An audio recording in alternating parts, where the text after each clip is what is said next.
think it was in 2011 or 2010 in Macedonia. And he got a huge award there. And he attended one of my readings, and he came up to me afterwards, and we talked for a long time. And you know, he was a generous guy. He was like, you felt like the center of the universe when he talked to you. And so I was thinking I was going to read some of the poems that I read at that event. And these poems, they were written 18 years ago. It's from my first book. Always have 20-year anniversary. Yeah, I was young then, not young now. This first poem is called Plum Tree.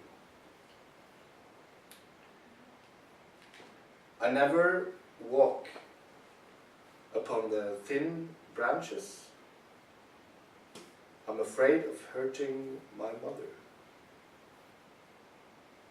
That time when I climbed up the tree, I fell.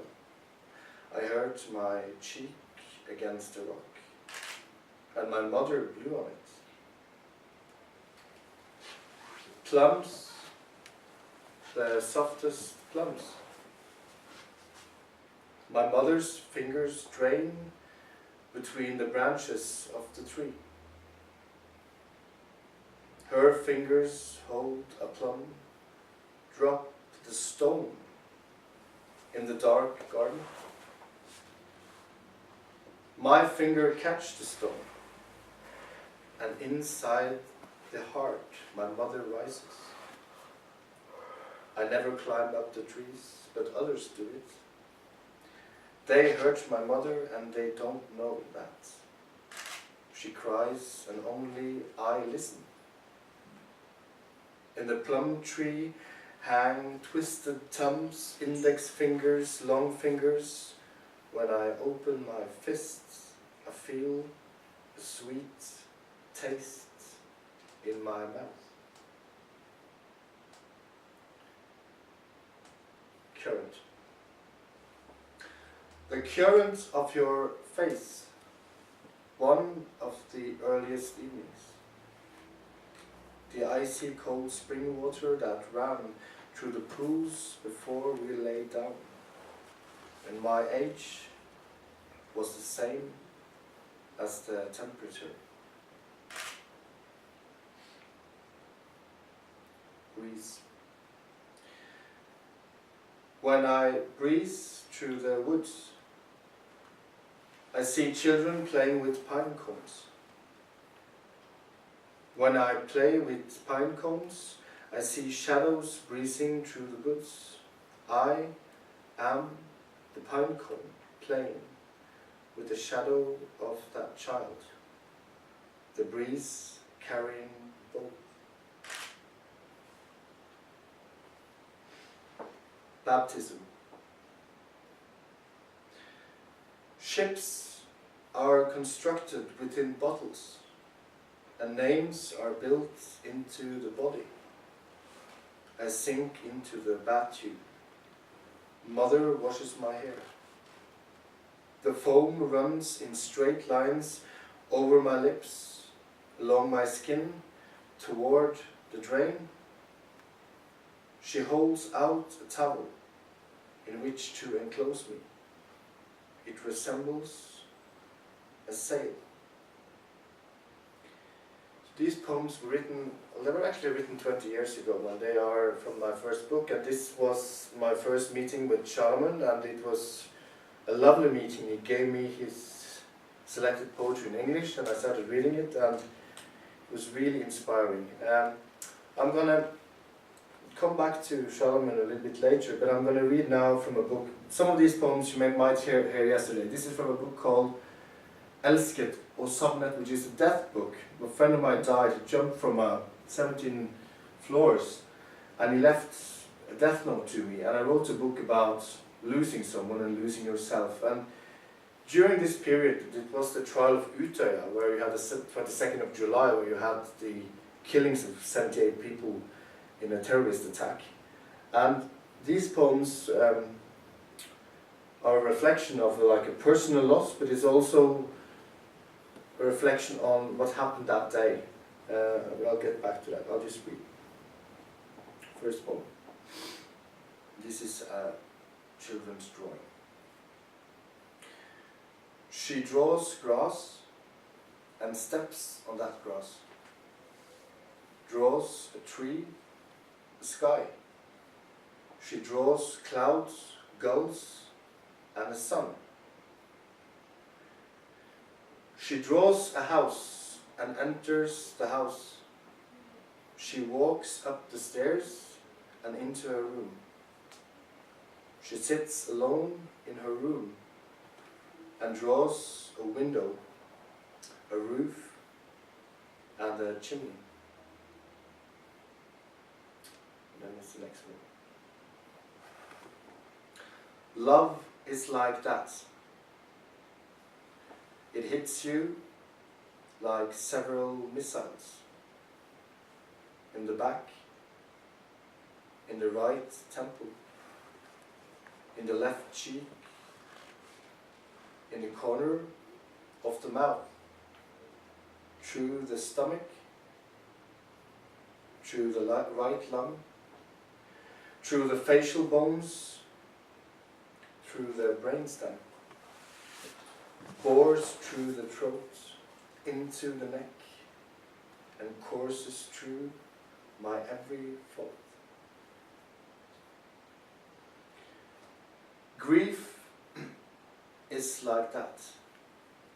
It strikes the jaw, the nasal bone, the abdomen, hits the back of the neck, the small of the back, and both kneecaps.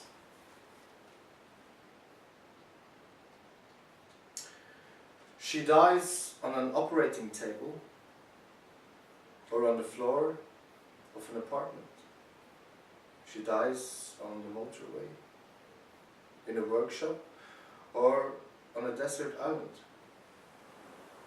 She dies of heart failure, bullet wounds, or drowning. She dies of cancer or of prolonged drug abuse. She dies by her own hand. She dies in the ambulance, or upon arrival at the hospital. She dies at home with family, or she dies alone. At night, or early in the morning, she curls up close to me and dies. Now this next poem is inspired by Runa Barth wrote a book called The Diary of Sorrow. After his mother died, he wrote a lot of very short notes on like Cartotech library, little pieces of paper, and he published this book. So this is like my own personal short version of the Diary of Sorrow. And actually, I have to tell you this, I've never said this before, but you know Klaus Kinski, Werner Herzog's favorite actor. There is one fantastic scene where Klaus Kinski wakes up. It's one of his old movies, and he wakes up on the table, and it's the most beautiful person seen anybody has woken up in that way that he did on that stage. So there's a little bit of that as well. Well, I'll just read. September. You overturn a glass of milk on the kitchen table. October,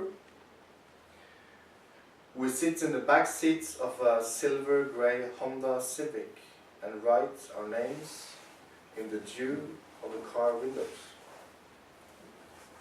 November, you stand alone in the driveway in the rain, beneath an umbrella. December, I play all the games on your Nintendo 8-bit machine. January, you're left behind gloves on the hat rack, with the warmth of your hands still in the lining. February, I fasten a hair clip in your hair. March, clear out the wardrobe, dresses, jackets, blouses, bunad shoes. April, you hide behind the washing machine. Press your hands to your mouth do not want to cough up black rabbits. May, your body is outlined in chalk and I play hopscotch. June, you get a concussion while we fight in the empty swimming pool. July, the pool fills up with water. August, your urn fails to arrive on time. We do the memorial ceremony anyway. September, you wake with a start at the kitchen table.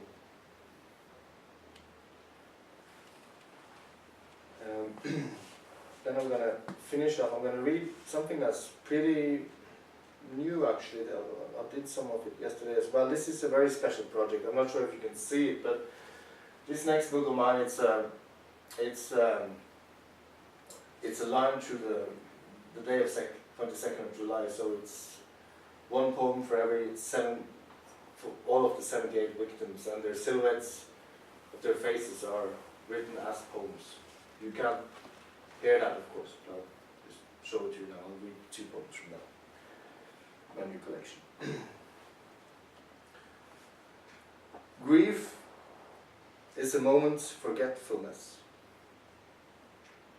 A mitten someone lost in the snow.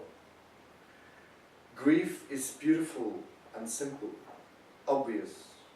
A mitten in the snow, an angel on the night train, an eyelid in the waves, a wet paper, a burning boat, a hole in the ground, an insect wing. Grief is transparent and cannot be explained, does not change, changes nothing. Always accurate, exactly accurate.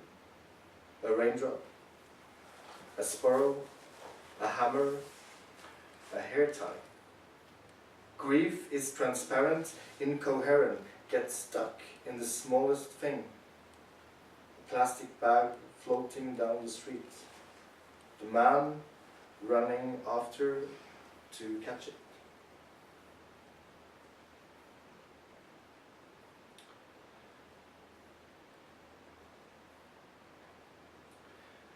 Death swarms into your body through woolen sweater and jeans.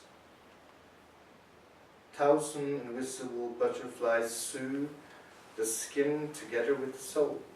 Humus again. Sew the soul together with clouds, turns your heart to earth, your ears to foxes, your rib to roots, your chest bones to chestnuts, your upper lip, your nose becomes a pine.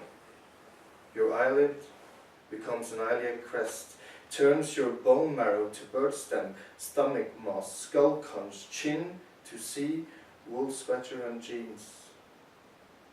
Sew the ossicles to the stars, nose bone to the night sky. Death swarms in and sews your body, dead body, to everything alive. Ribs to roots, chest bones to chestnuts, spine sewn together with the rain. Death swarms in. And at the end, I'd like to read a very famous Šalamun poem, if I can, because this is one of the poems that really struck me, that's really beautiful. And it's one of the first one I noticed when I first read Šalamun. It's called Jonah. You know this poem? Is it like blasphemy to read it here? Can I do it? I'll read it. How does the sun set? Like snow.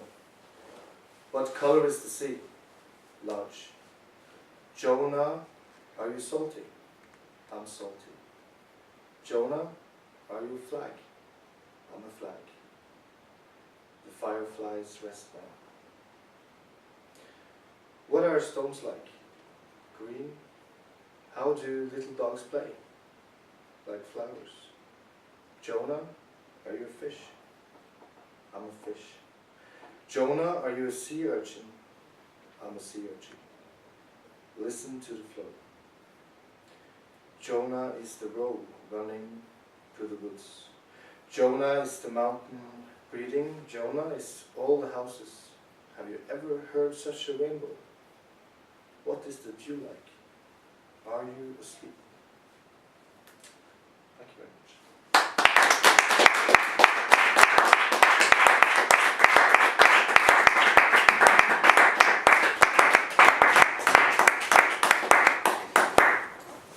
That's it. We have to formally conclude it. I'm formally concluding it. Thank you again for coming, and it was great. Thank you very much. Thanks, Miha. Thanks for having us. Mm. You.